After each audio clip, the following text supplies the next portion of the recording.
Gusto ko lang po i-clear yung name ko and sobrang stress na po kasi nadamay na po yung family. Ito lang po talaga pong support ako sa family ko and yun po, gusto ko lang po i-clear yung name. Very totoo yung kanyang pag-iyak. Nakikita ko ha, hindi naman sa kinukumbinsi ko yung decision mo ha. Meron kasi minsan may iyak ng buhaya or iyak ng monkey or whatever iyak. Pero nakita ko sa iyak niya kanina na mukhang talagang legit naman yung pag-iyak niya. Para naman tataas yung kredibilidad ng liga ninyo. Kasi kung kayo mismo nagdududa sa mga player ninyo, how much more yung mga viewers? So, nakita mo na yung explanation niya. Ako ngayon, sa ngayon, nasa iyo, naniwala ako. Opo. Dahil umiyak ka sa harapan namin. Itong katimbuhan, Bacolod ka ba dati?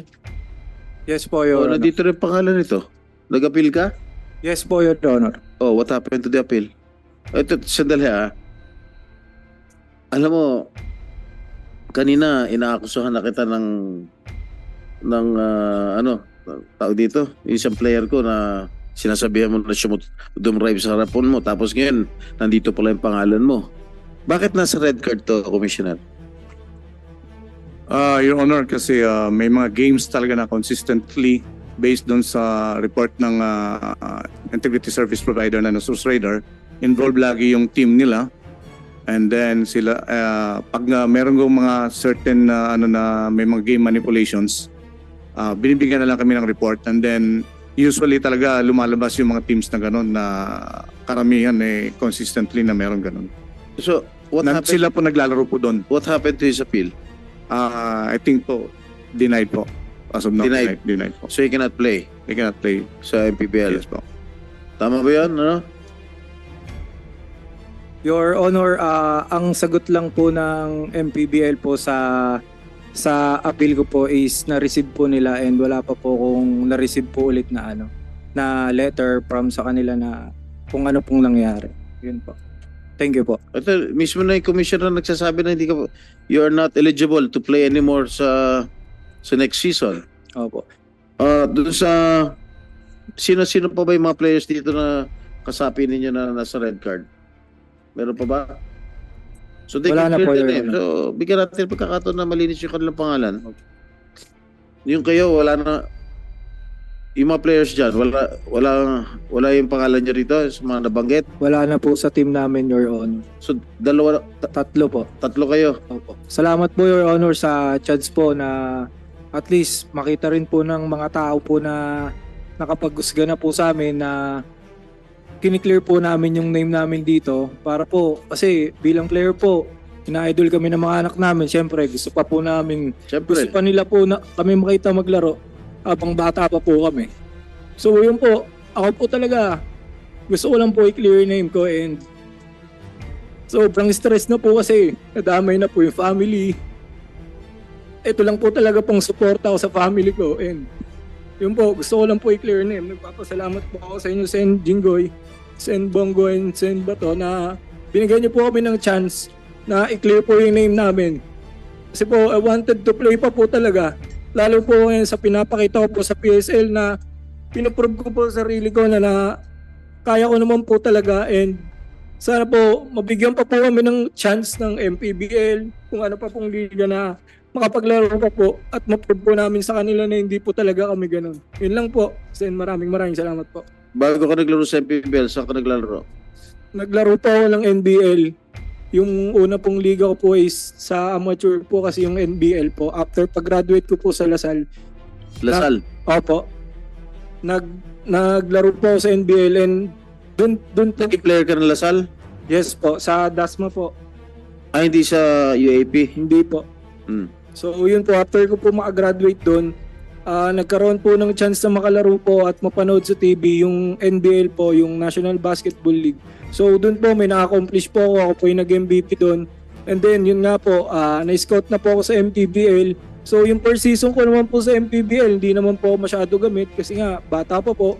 And second, sana wala na po akong team and lastly, tumawag lang po sa akin yung Muntinlupa Packagers na maglalaro po ako lang po sila sa guard. So ako po agad, kasi wala pong ibang kumuha sa akin, agad-agad po akong pumunta, and ayun nga po, naglaro naman po ako ng maayos, okay naman po yung stats ko.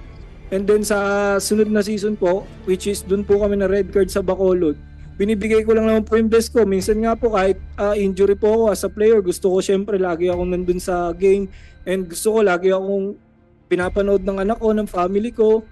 And yun lang po, binibigay ko yung best para po sa kanila. So sana po, nakikiusap po ako sa MPBL na sana po bigyan niyo po ako, yung iba po, ng second chance po para makalaro pa po. And ako po sa sarili ko, pinatunayan ko po dito sa PSL, kaya sobrang thankful po talaga ako sa PSL na binigyan po kami ng chance. And maganda po yung pinakita namin na sa second round po kami ng playoffs po. Sana po, yun lang po, mabigyan po kami ulit ng second chance po. May nag-recruit Maraming pa sa'yo? salamat May po. kumukuha sa'yo sa any team sa MPBL? Yes po, same. Sa sino? Double po. Kinukuha ka? Yes po. Nasa lineup ka na? Hindi po ako ma-line up kasi po inaantay po yung kung ano pong mangyari sa appeal ko po. Kaya po gustong-gusto ko rin po talaga Pwede- pumunta dito. Yeah, naka-red shirt. So, ang kasasabi lang ni Commissioner Kenneth na he's not eligible to play sa MPBL next season. At any rate, kausapin nyo siguro si Commissioner Duremdes o yung mga officials ng MPBL, especially si Senator Manny, i-explain it to him kung ano talaga ang ano. Because I do not want to destroy your future. Kaya nga, kasi nga, I was listening to the explanation of this young man, yung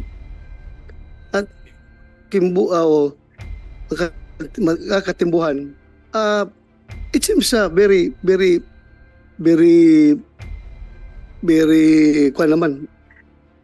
totoo yung kanyang pag-iyak. Nakikita ko hindi naman sa kinukumbinsi ko yung decision mo Meron kasi minsan may iyak ng buhaya or iyak ng monkey or whatever iyak. Pero nakita ko sa iyak niya kanina na mukhang talagang legit naman yung pag-iyak niya. Now ngayon, when you say red flag, inisyuhan nyo ng red flag, ngayon siya vehemently nagde-deny na hindi daw talaga siya involved sa game fixing. Now, gusto ko ibalik sa kanya yung question na kung ikaw, honestly, personally, sabi mo hindi ka involved sa game fixing, bakit nagkakaroon ng ganitong investigasyon at bakit ka na-issue ng red flag at can you say na walang game fixing involvement dyan sa buong team mo? O ikaw lang makapagsabi na ako sir, wala, hindi ako involved. Pero baka yung coach ko involved. O baka yung ibang teammate ko involved. Baka yung team owner ko involved. So para klaro natin because the meat of this investigation is game fixing na baka may gambling na involved. So can you say that sa buong team mo na involved, na walang involvement sila sa lahat sa game fixing o ikaw lang? Yes po, yung buong team po namin, Your Chair, na wala pong game fixing. So you want to it's very hard to English. You want to Tagalog lang po para maintindihan ko rin po. tawag yan, basta gusto mo pakawalang sala yung buong team mo. Yes po, kasi Wala talagang game fixing na ginagawa. yes po, kasi po lagi ko po silang kasama. Ako ngayon nasa iyo, naniwala ako. Opo. Dahil umiyak ka sa harapan namin. Pero yung ibang teammate mo, hindi pa umiyak eh. Kaya hindi ako naniniwala sa ibang kasamahan mo.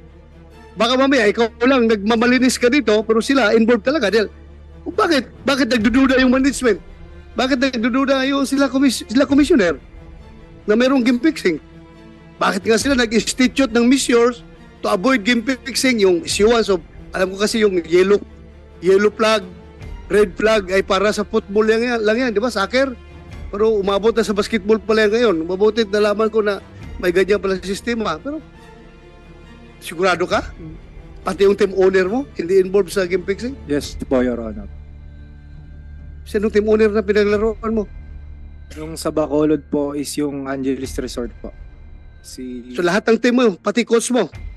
Yes po. Kasi po, nagbe-base din po ako sa kung paano po kami magsama-sama, tsaka po sa araw-araw araw po na sakripisyo po namin sa ensayo. So lahat po doon, kumbaga, nagsasacrifice po talaga para mag-ensayo. Tsaka po talaga, ang key po namin is to win every game po.